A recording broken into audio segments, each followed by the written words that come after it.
The ancient space station hung like a tarnished jewel against the backdrop of swirling nebula clouds.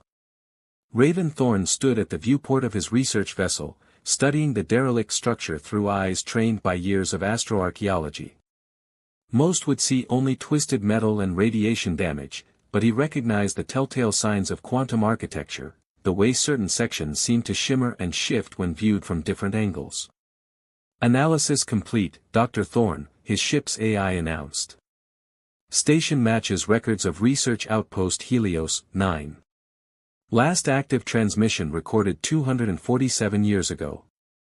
Raven adjusted his protective suit settings, double-checking the radiation shields. Any signs of active power signatures? Minimal energy readings from the central hub. Likely residual quantum decay. He gathered his tools, mind already racing with possibilities. Helios, 9 had been one of the most advanced research facilities of the pre-collapse era. Its sudden silence had spawned countless theories, but no expedition had ever discovered what truly happened to its crew. The airlock cycled with a soft hiss as Raven crossed the gap between his ship and the station. His magnetic boots engaged automatically, anchoring him to the station's outer hull. Up close, the quantum architecture was even more apparent, geometric patterns that seemed to fold in on themselves in impossible ways. Beginning structural scan, he murmured into his comm unit. These designs, they're unlike anything in our current databases. He spent the next hour carefully making his way toward the central hub, documenting everything with his suit's cameras.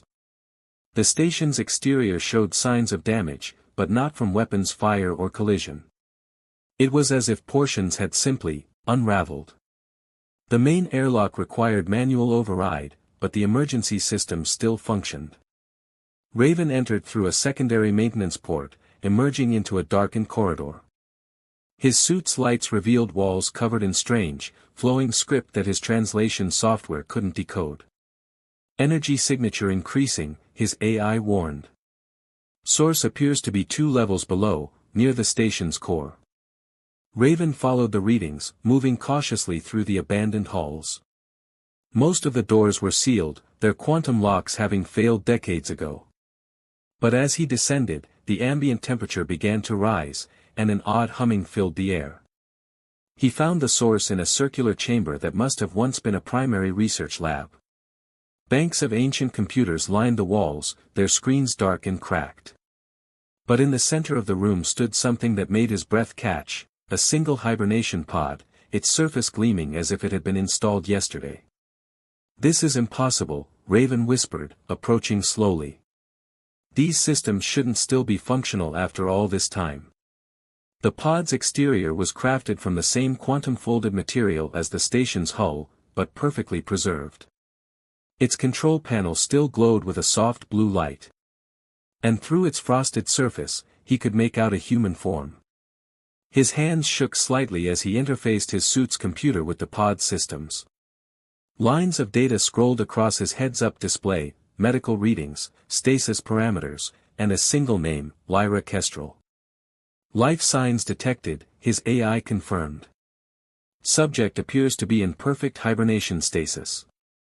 No signs of cellular degradation. Raven placed his hand against the pod's surface.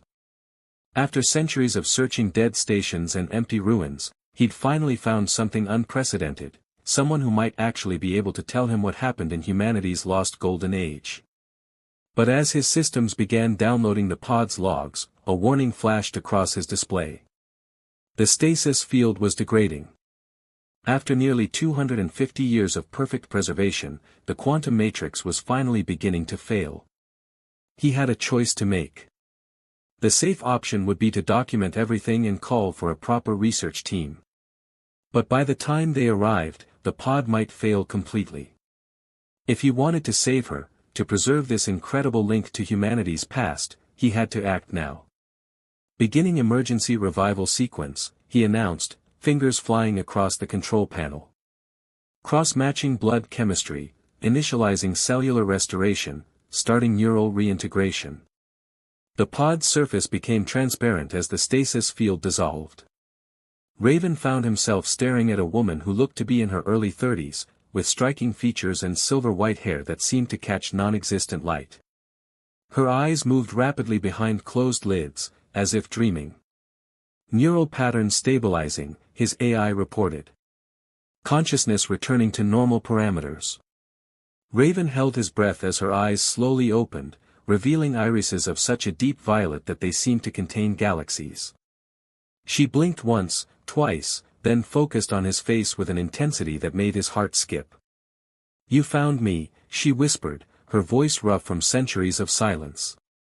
"I knew someone would." Then her eyes rolled back and she collapsed forward into his arms as the pod systems went dark. Raven caught her, noting how her skin felt fever-hot through his suit's sensors. "I need immediate medical evacuation to my ship," he called to his AI. "And contact the university. Tell them we've made first contact with a survivor of the collapse." As he lifted Lyra's unconscious form, he noticed something odd, a faint pattern of light beneath her skin, like circuitry made of starlight. Whatever she was, whatever secrets she carried, he had a feeling his life was about to become far more complicated than any ordinary archaeological expedition. The station's remaining systems seemed to pulse around them as he carried her to safety, as if responding to her presence.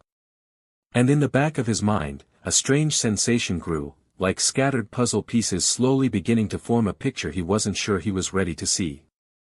Lyra's fingers traced complex equations across the medical bay's display screen, her movements fluid and precise. Raven watched in fascination as mathematical formulas beyond current scientific understanding took shape beneath her touch. "The quantum resonance matrix requires a cylindrical manifold," she murmured, more to herself than to him. "That's why the pod's containment field was failing. The station's framework was meant to amplify the effect, not contain it." 3 days had passed since her revival, and each moment revealed new mysteries.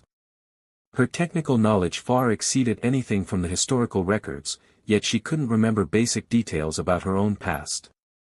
"How do you understand these principles?" Raven asked, making notes on his tablet. This level of quantum mechanics wasn't developed until decades after the collapse. Lyra paused, her violet eyes clouding with confusion. I don't know. The knowledge is there, but the context is missing. Like reading a book in a language you've forgotten you learned. The medical equipment monitoring her vital signs chimed softly. The strange luminescent patterns beneath her skin pulsed in rhythm with her heartbeat, creating ghostly trails of light that disappeared moments later. "Your cellular structure is unlike anything I've ever seen," Raven said, reviewing the latest scan results. "It's as if your entire biological system has been quantum enhanced at the molecular level." "Is that why I keep hearing the whispers?" Lyra asked quietly. Raven looked up sharply. "What whispers?" "From the station. Ever since I woke up, I can feel it trying to communicate. Especially when I sleep." She wrapped her arms around herself, suddenly vulnerable. "Last night, I dreamed I was walking through its corridors, but they were alive with light and sound. People were working, laughing, and I knew them. But when I tried to speak to them, they turned to stardust and scattered." Before Raven could respond, his ship's AI interrupted, "Dr. Thorne, detecting unusual energy signatures from Helios 9. The station appears to be powering up multiple systems."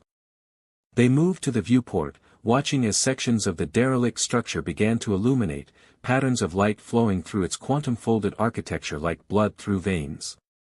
"That's impossible," Raven breathed. "The power cores were completely drained." "No," Lyra whispered, pressing her palm against the transparent barrier. "They were waiting. Like I was waiting." The circuits of light beneath her skin flared brighter, matching the station's pulse. A sudden burst of static filled the ship's communications system, resolving into a stream of data that made the AI stutter. Receiving transmission. Format unknown. Language parameters exceed standard protocols. Lyra's eyes went wide. "I can read it," she said, swaying slightly. "It's a message, no, a warning. Something about a project called Starweave. They were trying to to merge human consciousness with quantum systems. To transcend physical limitations. Raven steadied her as she stumbled. Who was trying? The station's research team. Not just them. There was an organization, the Quantum Directorate. Her voice grew distant, as if reciting from memory. They believed humanity had reached its evolutionary limit. They wanted to force the next step. Warning lights flashed across the ship's controls. Multiple vessels detected entering the system, the AI announced. Corporate signatures.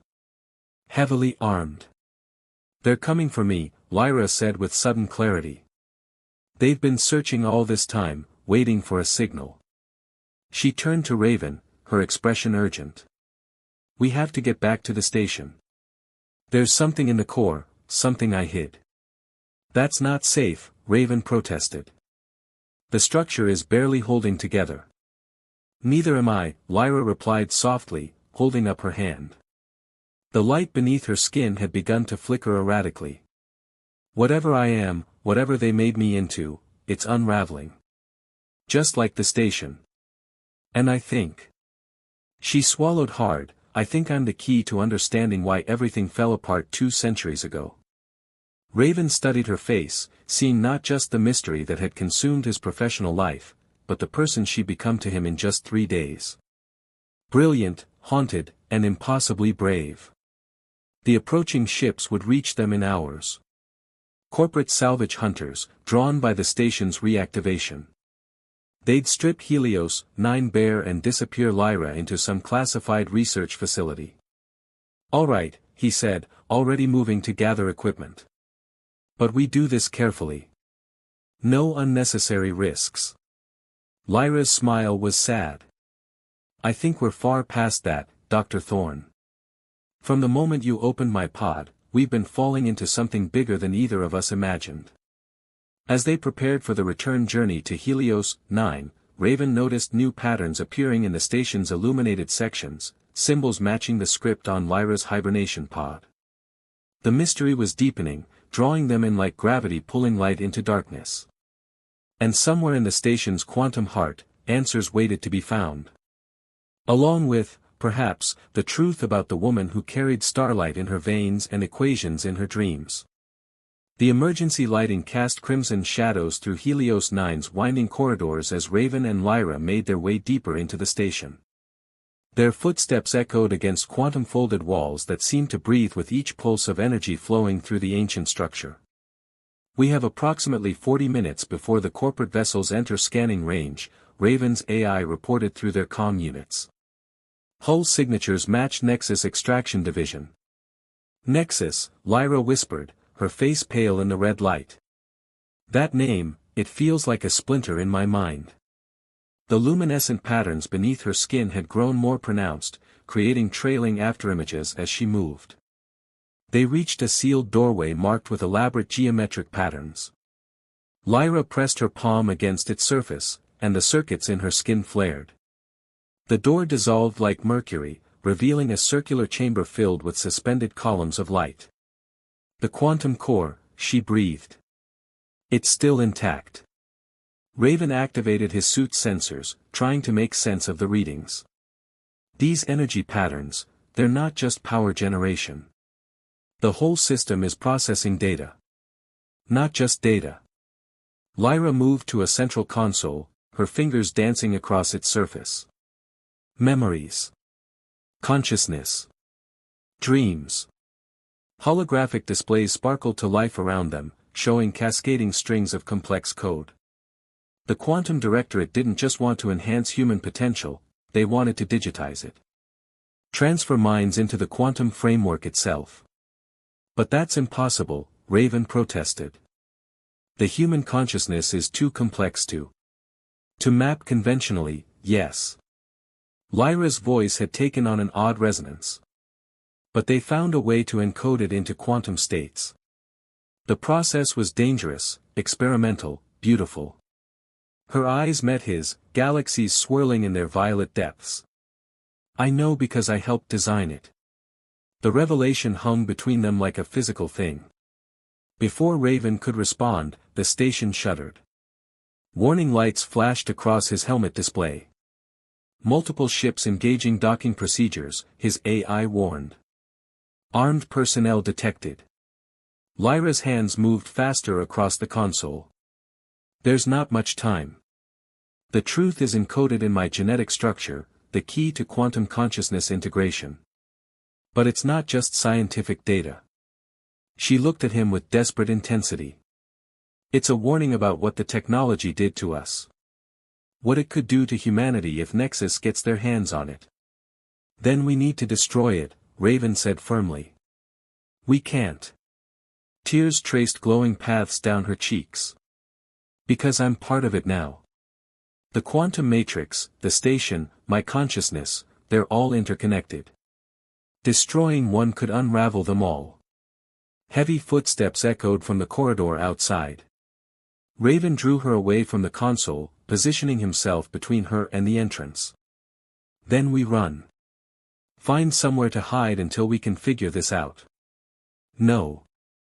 Lyra touched his face, her fingers leaving trails of starlight on his faceplate. There's another way. But you have to trust me completely. The door at the far end of the chamber began to spark as cutting tools worked against its quantum-locked surface. Lyra pulled Raven toward one of the light columns. The station isn't just a research facility, she explained quickly. It's a quantum bridge, designed to transfer consciousness across vast distances. The pod you found me in wasn't just for hibernation. It was an anchor point, keeping my digitized mind from dispersing into the framework. Understanding dawned. You want to transfer yourself again? Us, she corrected. The system was designed for multiple consciousness transfers. We can upload ourselves into the quantum network, ride the station's transmission array to a safe location. The door began to glow red-hot around its edges.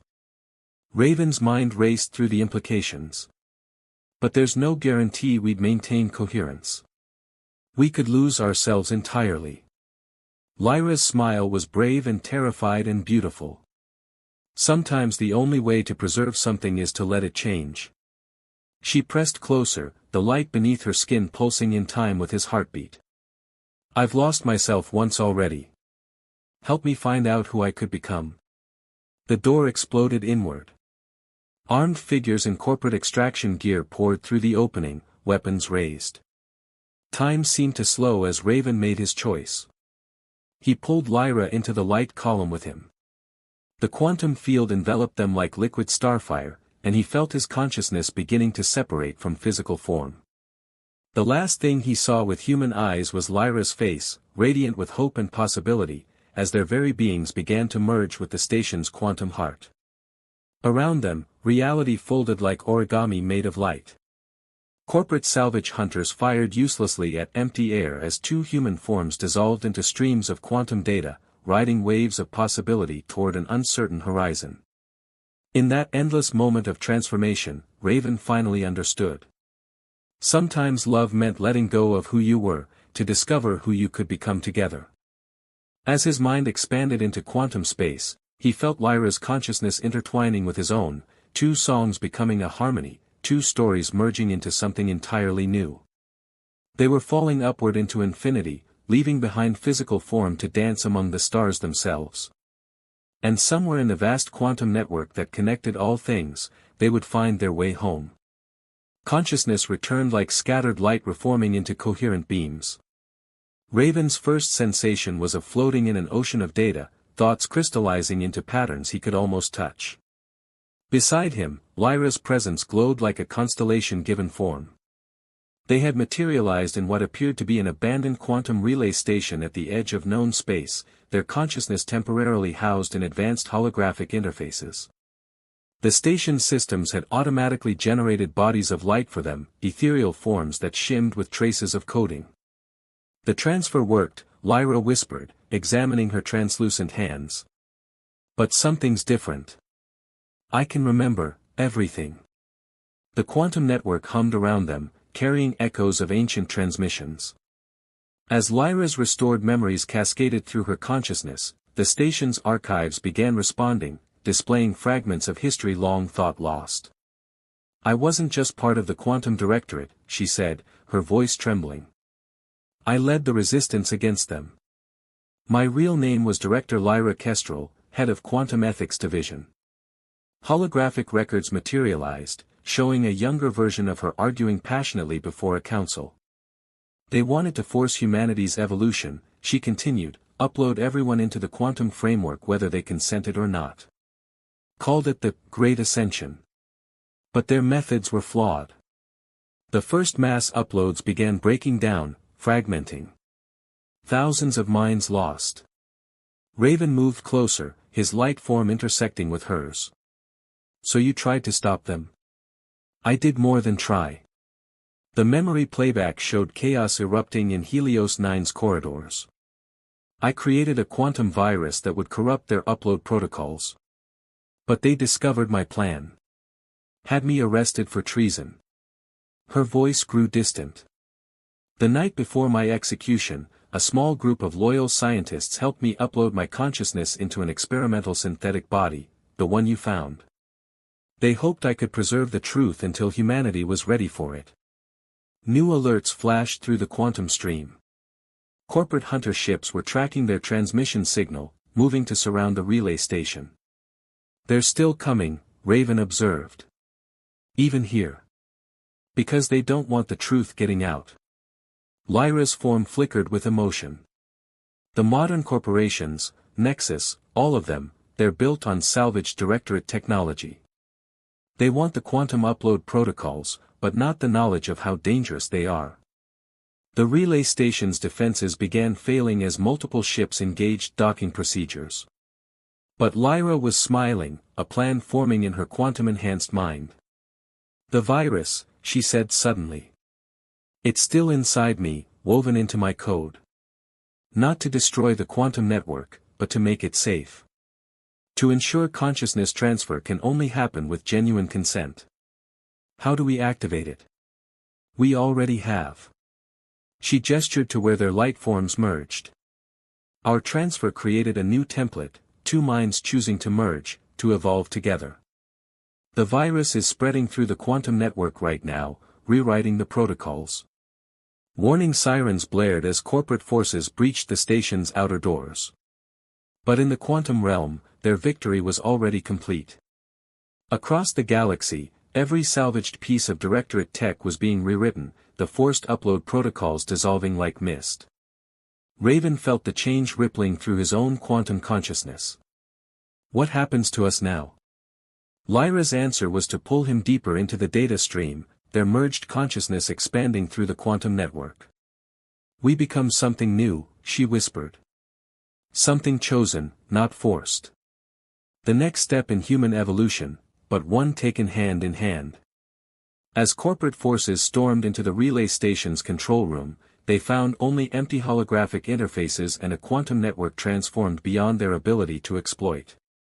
And somewhere in the vast digital expanse, two consciousness danced among the data streams, writing their own destiny in light and possibility. The lost knowledge of the Quantum Directorate was safe at last, preserved not in strict control, but in the freedom to choose one's own path of evolution. And in the space between digital and organic, between past and future, Lyra and Raven had found something the Directorate never understood, the power of transformation through love, not force.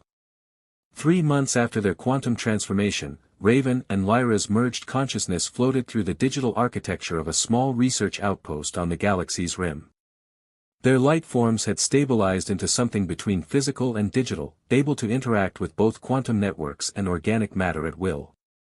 Through the station's sensors, they watched a group of young scientists examining the newly transformed remains of Directorate technology. The viral protocols they had released had changed everything, creating a quantum framework that responded only to willing participants. "They're calling it the conscious evolution," Raven observed, his thoughts intertwining with Lyra's. "Every attempt at forced uploading has failed, but voluntary transformations are creating entirely new forms of existence." Lyra's presence rippled with satisfaction. "The choice makes all the difference. The Directorate never understood that evolution isn't about control, it's about possibility.